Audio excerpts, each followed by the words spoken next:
Manchester United have suffered a second defeat of their friendlies that they're supposed to be played in Spain. Real Betis has beaten United by 1-0. Obviously, I'm going to go on and really let you know what happened that game of football and what I evidenced before we get into the France versus England game that saw England sent back home by the French after Harry Kane missed out on a penalty that would have leveled the game to see to it that they go to extra time and maybe fight for penalties in there down in Qatar. Welcome to United Matters channel. How are you guys and where are you watching us from? I go by the names of Rock and David. Smash the like button, comment and share. And if at all you're watching us for the very first time, lower right bottom corner, smash the subscription button. After smashing it, hit the notification bell that will enable you get notified every time I upload a video onto this channel. And this is United Matters channel. The first game we played ended 4-2 in favor of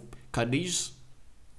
Anton Martial on target and Kobe Mainoo also scoring to level the game, but they later put 2 ahead of us. And today, in the 49th minute, that French player who was at Lyon and now went to Spain, known as Nabil Fekir, that was wanted by Liverpool but failed the medical test at Liverpool, put that ball in the back of the net, very well dispatched into the lower bottom corner.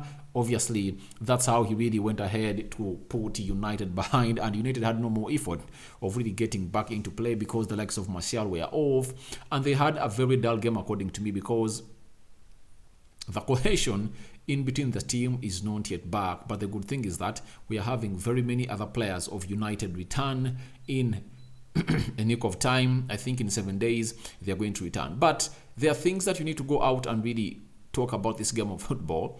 United had a better possession, that's it. They really went ahead to put in a very hard effort, but obviously they never created enough for the likes of Anton Martial and Scott McTominay. They really did a breakthrough to find Martial, and Martial went in for a curling effort that really went back. Even Anthony Elanga went in for a shot that really never went on target. So United really looked a little bit of a team that really lacked cohesion, but I believe these 2 games might act as a spark for these players to go on and come up and do the needful. And for me, I'm not shocked with what players are putting out in the game of football because in these 2 friendlies, because we've seen very many teams come out and really act well in the preseason, win friendlies, and they come up and really act badly. And those that have been beaten, they lose very many games into their preseason and they come out and win. Liverpool, their last Premier League trophy they won in 2019-2020. They had been beaten and lost every game they played in the preseason in Australia, but when they returned, they really did a very great job. So it is something that we should go out and know about. These games, they are just games that really get us in shape, but there is something I want to talk about, that is Donny van de Beek.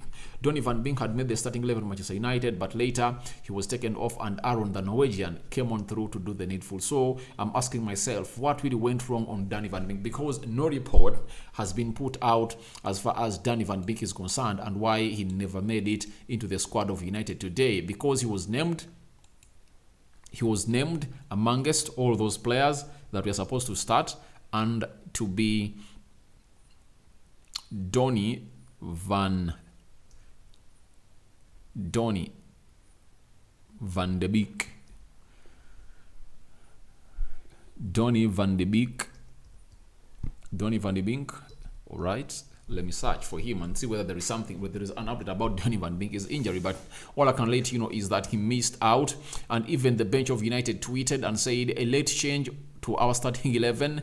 Man United midfield academy Ishak Hansen Aaron replaces Donny van de Beek, and that is something bad for Donny van de Beek. If at all he really got an injury, then it's really going to be very, very bad for Manchester United, because it's not something that we need this time around. With Donny van de Beek here returning to trying to find his form, Bruno Fernandes knocked out of the World Cup. He needs a little bit of rest. I would love Bruno to at least play in the game of Burnley, but at least to play like 30 minutes after resting for like 7 or 10 days.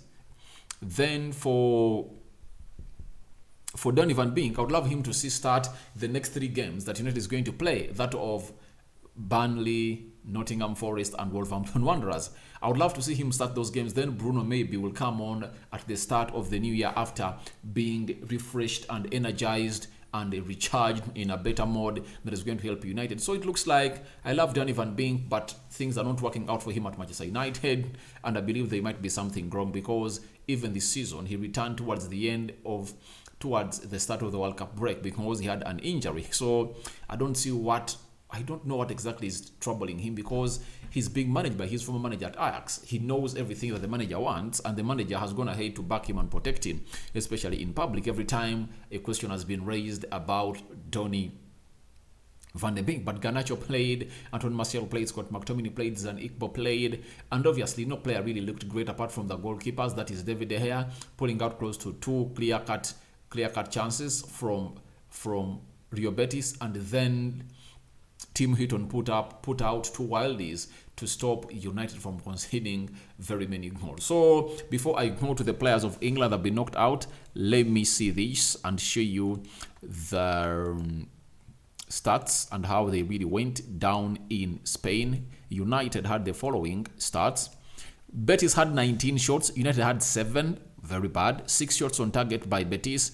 United had 1 shot on target, very much annoying. 46% possession by Rio Betis, 54% ball possession by Manchester United. I think the positive was only the possession. 465 passes completed by Rio Betis. United completed 542, 84% passing accuracy for Betis. United had 88, at least there.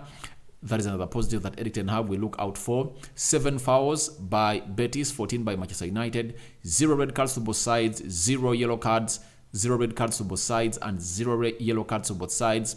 2 offsides for Rio Betis and 0 offsides for Manchester United.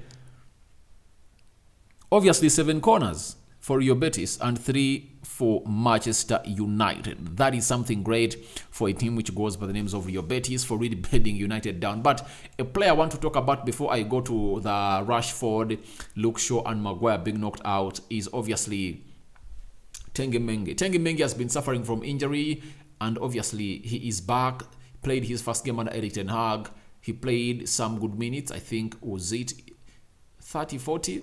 Then a stretcher was brought on the field of play and was taken off, and he is suffering from injury. It's really hurting for a player at that age, just 19-20, to be suffering injuries like those. Very, very bad for him, and that might act as a play down or knock down to his career, because no team would love to sign a player at his age when he's really getting injured like that. It's better for him to be fit and not be playing, other than being unfit and not be playing too, because it's better for him to pick up something great. Because I thought that he would have been one of those players to impress the manager, because our manager is really good at liking young talent, and this young talent is really great for the team because he ushered Julian Timber at 18, 17 years of age into the Ajax team, and very many others, the Frankie de Jongs, the Donny van Beeks, the Matthias de Ligt, even giving him the captain armband at the age of 18, captaining Ajax to the Champions League semi-final. It shows you how much this manager of ours believes in young talent, and Tanguy Mendy had a chance, but he's not going to utilize it because obviously these players are returning.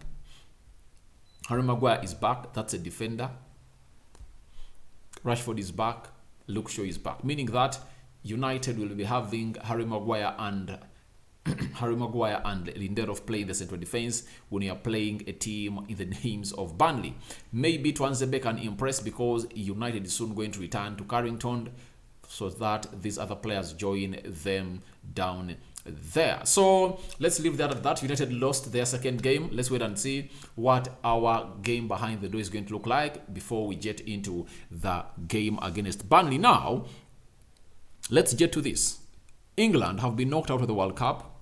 1 goal scored by Harry Kane was a penalty after missing out on a second and would have leveled the game.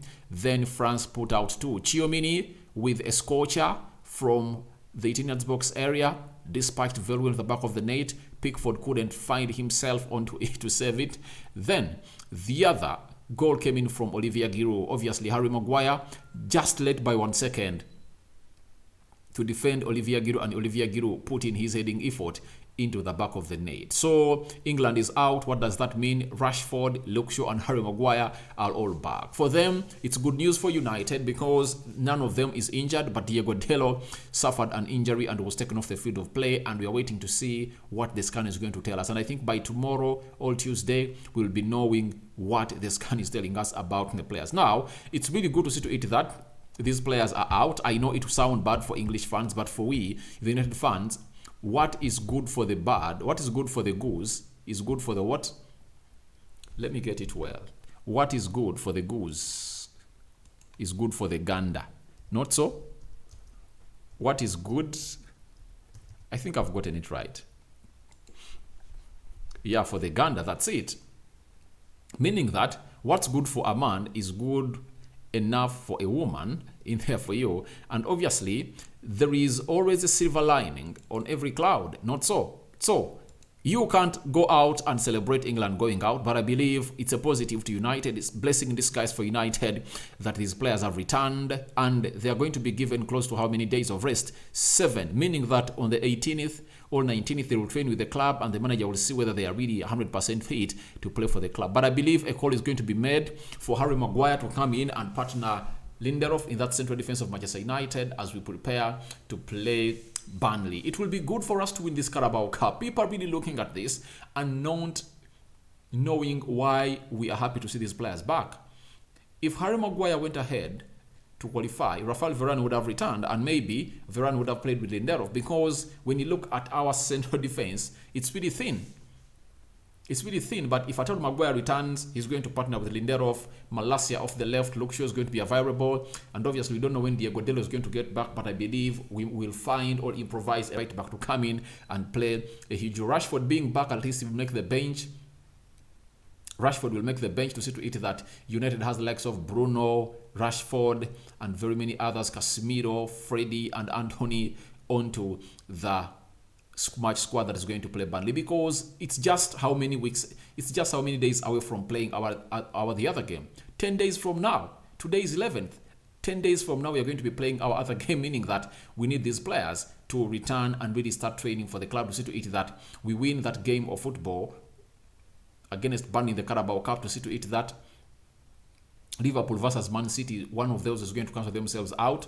And if at all you happen to find one of those in the semi-finals or in the semi-finals or the finals, we can knock them out, because I know Ten Hag will go all in for that trophy, because he needs to win his first trophy for Manchester United to give him confidence as a manager at the club. And I believe the return of these players is really going to be so much important. But Harry Maguire has gone ahead to say out lots of things and utterances, I call them allegations, on the match official that really managed their game against France. And in these utterances, Harry Maguire had the following to say. Where are you, Harry Maguire? He was talking to, is it Benin Sport? Then he said the following. Looks like he was really pissed off when the referee's decision that he made tonight were really poor. In his own words, he said it would be nice to see if he comes out to say if he's had a good game or not. Harry Maguire was disappointed by the big calls made by the referee Wilton Sampaio. In the he was telling Carrie Brown TV, sports correspondent, and obviously he's really good for the football. But to me, it's high time players got to know what they should go all out and blame the referees for. I believe if a referee grants you 2 penalties, what else do you want? 2 penalties have been granted to England. What else do you want?